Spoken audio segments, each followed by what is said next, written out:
Imagine a person who always knows what to say, who can diffuse a tense situation, deliver tough news gracefully, is confident without being arrogant, brave but not reckless, generous but never extravagant. This is the type of person that everybody wants to be around and to be like. Someone who seems to have mastered the art of being a person. This may sound like an impossible feat, but Aristotle believed that while rare, these people do exist, and they are what we should all aspire to be.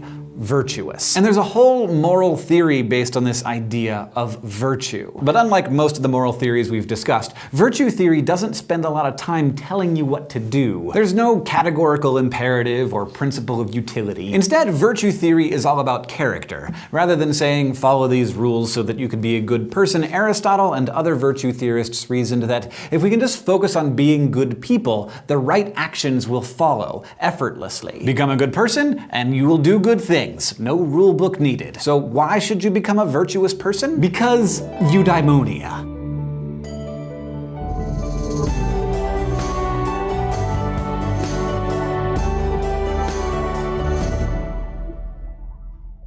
Virtue theory reflects the ancient assumption that humans have a fixed nature, an essence, and that the way we flourish is by adhering to that nature. Aristotle described this in terms of what he called proper functioning. Everything has a function, and a thing is good to the extent that it fulfills its function and bad to the extent that it doesn't. This is easy to see in objects created by humans. A function of a knife is to cut, so a dull knife is a bad knife. And a function of a flower is to grow and reproduce, so a flower that doesn't grow is just bad at being a flower. And the same goes for humans. We're animals, so all the stuff that would indicate proper functioning for an animal holds true for us as well. We need to grow and be healthy and fertile. But we're also the rational animal and a social animal, so our function also involves using reason and getting along with our pack. Now you might notice that some of this sounds a lot like parts of natural law theory, Aquinas' theory that God made us with the tools we need to know what's good. Well, Aristotle had a strong influence on Thomas Aquinas, so part of Aristotle's thoughts on virtue theory ended up in natural law theory. But for Aristotle, this isn't about God's plan, it's just about nature. Aristotle argued that nature has built into us the desire to be virtuous, in the same way that acorns are built with the drive to become oak trees. But what exactly does it mean to be virtuous? Aristotle said that having virtue just means doing the right thing at the right time, in the right way, in the right amount toward the right people. Which sort of sounds like Aristotle saying exactly nothing. I mean, how vague can you be? But according to Aristotle, there's no need to be specific because if you're virtuous, you know what to do all the time. You know how to handle yourself and how to get along with others. You have good judgment. You can read a room and you know what's right and when. Aristotle understood virtue as a set of robust character traits that, once developed, will lead to predictably good behavior. You can think of virtue as the midpoint between two extremes, which Aristotle called vices. Virtue is just the right amount, the sweet spot between the extreme of excess and the extreme of deficiency. And this sweet spot is known as the golden mean. So let's take a look at some particular virtues, starting with courage. What is courage? To take a closer look at this, let's head to the thought bubble for some flash philosophy. Walking home from a movie, you see a person being mugged. What is the courageous action for you to take? Your impulse might be to say that a courageous person would run over there and stop the mugging because courage means putting yourself in harm's way for a good cause, right? Well, no. A virtuous person, in the Aristotelian sense, would first take stock of the situation. If you size up the mugger and have a good reason to believe that you could safely intervene, then that's probably the courageous choice. But if you assess the situation and recognize that intervention is likely to mean that both you and the victim will be in danger, the courageous choice is not to intervene, but to call for help instead. According to Aristotle, courage is the midpoint between the extremes of cowardice and recklessness. Cowardice is a deficiency of courage, while recklessness is an excess of courage, and both are bad. Aristotle said that you definitely can have too much of a good thing. So being courageous doesn't mean rushing headlong into danger. A courageous person will assess the situation, they'll know their own abilities, and they'll take action that is right in the particular situation. Part of having courage, he argued, is being able to recognize when, rather than stepping in, you need to find an authority who can handle a situation that's too big for you to tackle alone. Basically, courage is finding the right way to act. And a lot of the time, but not all of the time, that means doing a thing that you know you're capable of, even if doing it scares the pants off of you. Thanks, Thought Bubble. Aristotle thought all virtue works like this. The right action is always a midpoint between extremes. So there is no all or nothing in this theory, even honesty. In this view, honesty is the perfect midpoint between brutal honesty and failing to say things that need to be said. Like, no one needs to be told that they have a big zit on their face.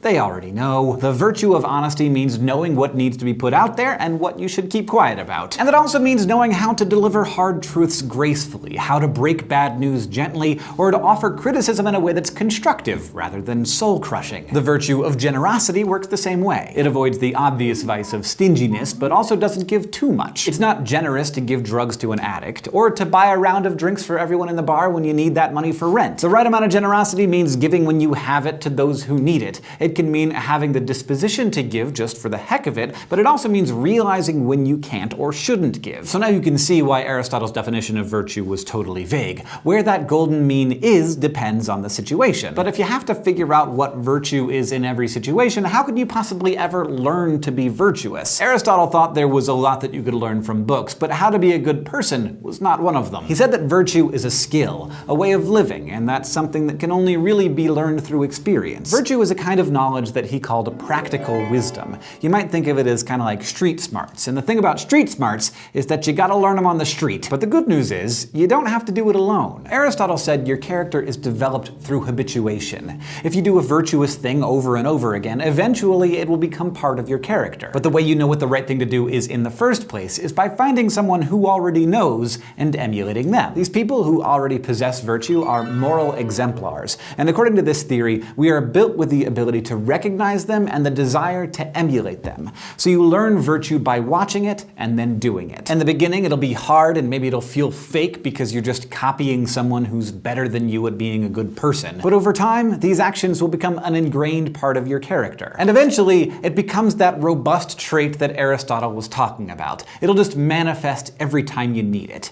That's when you know you have virtue, fully realized. It becomes effortless. Okay, but why? What's your motivation? What if you have no desire to be the guy who always says the right thing or the lady who always finds the courage when it's needed? Virtue theory says that you should become virtuous because if you are, then you can attain the pinnacle of humanity. It allows you to achieve what's known as eudaimonia. This is a cool Greek word that doesn't have a simple English translation. You might say it means a life well lived. It's sometimes translated as human flourishing. And a life of eudaimonia is a life of striving. It's a life of pushing yourself to your limits and finding success. A eudaimonistic life will be full of the happiness that comes from achieving something really difficult rather than just having it handed to you. But choosing to live a eudaimonistic life means that you're never done improving. You're never to a point where you can just coast. You're constantly setting new goals and working to develop new muscles. Choosing to live life in this way also means you'll face disappointments and failures. Eudaimonia doesn't mean a life of cupcakes and rainbows. It means the sweet pleasure of sinking into bed at the end of an absolutely exhausting